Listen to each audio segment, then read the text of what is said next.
We're just coming in now and putting up the jack posts to support all the joists. Essentially, that's all we're doing is putting a temporary beam inside, which now the house is supported on until we put our final support in against here, which will be our new block wall. We've dismantled this retaining wall that was on the exterior of the staircase. We've removed the stairs out of the way. There was a lot of concrete along here that we also removed. Right now I have it trenched from the inside of the house all the way to here. We're gonna do our new footings 20 inches wide by 1 feet deep. Ideally, to fill this door in, we should have been able to just remove the door, do some masonry on the edges, and reblock in, but the foundation wall in this house is eroding pretty bad where you can see. Now the repair that I have to do is I have to do an interior block wall for about 12 feet of this side of the wall. So I'm gonna actually bring a wall that comes out about a foot further than this wall, and I'm gonna tie into here. After the cinder blocks go in, they would be parged all the way from the footing up to the grade level. And then after that, we would apply some waterproofing membranes to keep the water out and keep the wall in good shape for centuries to come.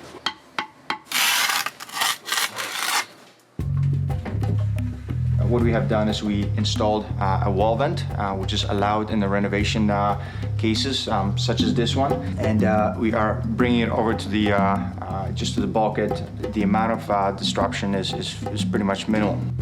One of the basic rules in plumbing is every trap needs to have its own vent. Because there was no venting and this kitchen was recently renovated, to run an independent vent and reconnect it to the rest of the venting system in the house would require substantial demolition. Wall vent needs to be installed. It needs to be accessible for maintenance and inspection purposes, and this will solve this problem here. The wall vent is pretty much a one-way valve. It allows air to get in, and it won't allow any gases to escape. We've dealt with the bathroom and the kitchen venting, tackled, and we're now dealing with the foundation in the back. Feeling pretty good. I think it's time to give Mike a call.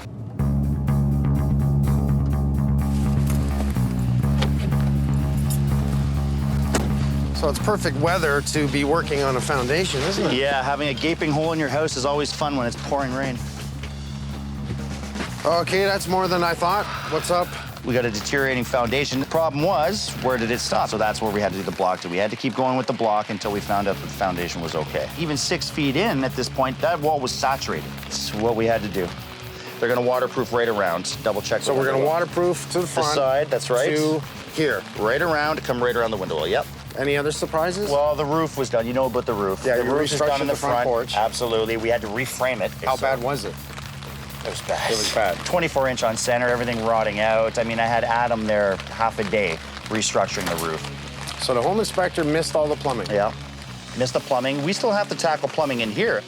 We're gonna cut open the floor on the inside after this because the drain is actually connected to the inside. It's actually attached to the sanitary right here. Looks like everybody and their cousin worked on this house. Damon had already worked outside, and we took the roof off the front porch, took the roof off, and what'd you find? Obviously, your roof was a mess. It had layer upon layer of shingles. We actually started to have to pull boards. It was old. It's, what, an 80-year-old house? Yep. So we pulled those. Much to my chagrin, we had to do framing, so we reframed it. Rotting. Yes, everything was rotting, dry rot, etc. So we reframed it, resheeted it, new shingles. Back roof, it peeled apart in his hands. It wasn't even sticking anymore. Oh, and by the way, none of the plumbing was vented. So that means the kitchen was not vented. That means the bathroom. That means the laundry room. None of it was vented. So I'm sure everything went down the drain very slow.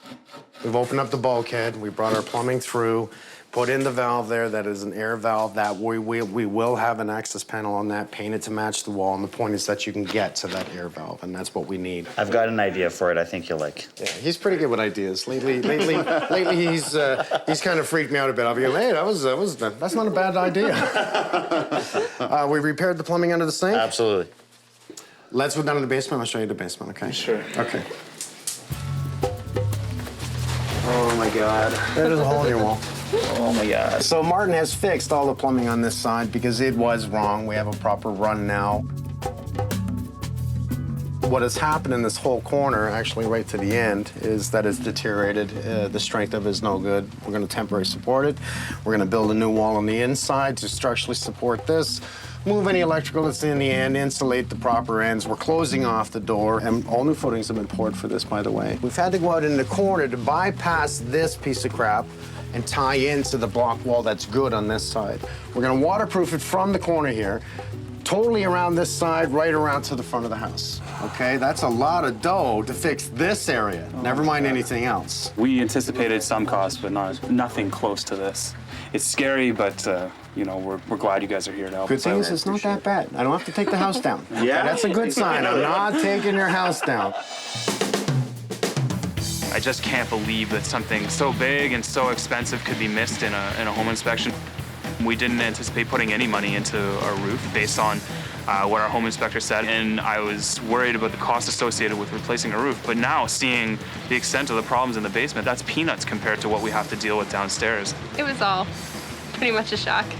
We've got some siding work left to do. We've got to flash the chimney on the flat roof.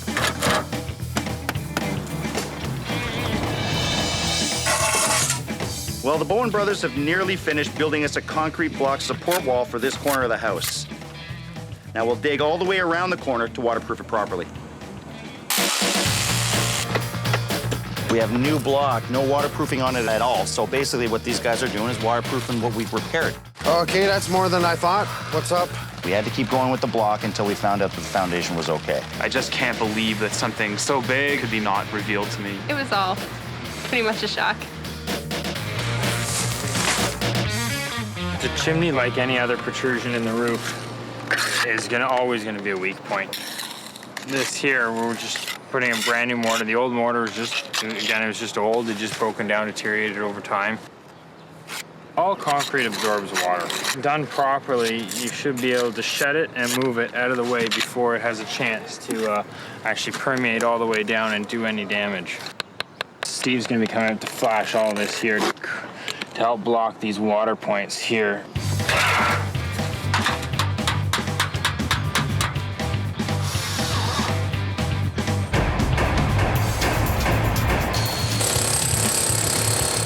Well, the pipe from the old floor drain in the basement used to flow outside before coming back into the house and connecting with the main drain. Obviously, I capped the outside drain. So now, to connect the floor drain to the main drain, I have to break up the floor.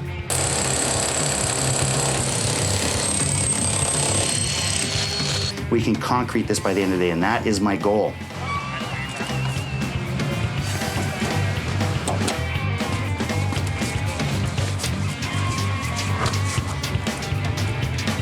After we applied the aquablock membrane and the fiberglass mesh, we cover that with a 3mm poly. The last part we do on that is the drainage board membrane. The drainage board membrane keeps a separation between the soil and the actual compound. So when all goes well, the water stays right in front of the drainage board membrane, but in the wintertime, when the snow's built up on the house and we get a flash thaw, the water's gonna melt and it has a chance of getting in behind the drain. At that point, the actual waterproofing membrane, which is right on the wall, tighter than paint, it has no chance to get in behind that membrane and it'll keep the basement dry. After that membrane's installed, it's just a question of bringing in some new soil and refilling the area where the old staircase was.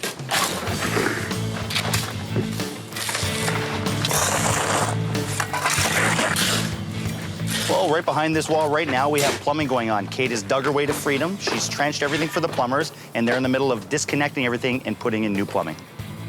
We did have a break in our stack, so it was a good call on Martin's part. He remembers scoping and seeing a little bit of damage there. So sure enough, when Kate dug it out, it just fell apart. He's changing everything to new.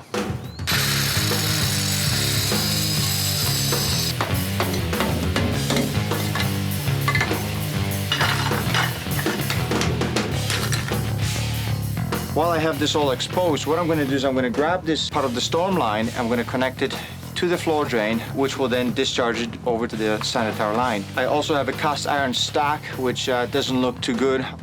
This is one of the weakest spots in a drain system underground because you're changing it from a cast iron to clay material. It's only, a compound that was applied, a cement or cement type product. What we're going to do is we're going to take it from this connection and we're going to remove it all. The above ground portion, we're going to replace it with ABS material. And then below ground, we're going to install a white PVC, which is the current material that's approved by code.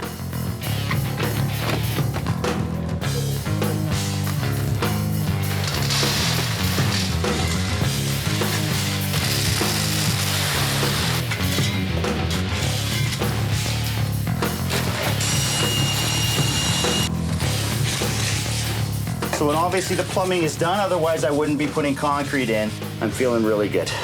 We're almost there.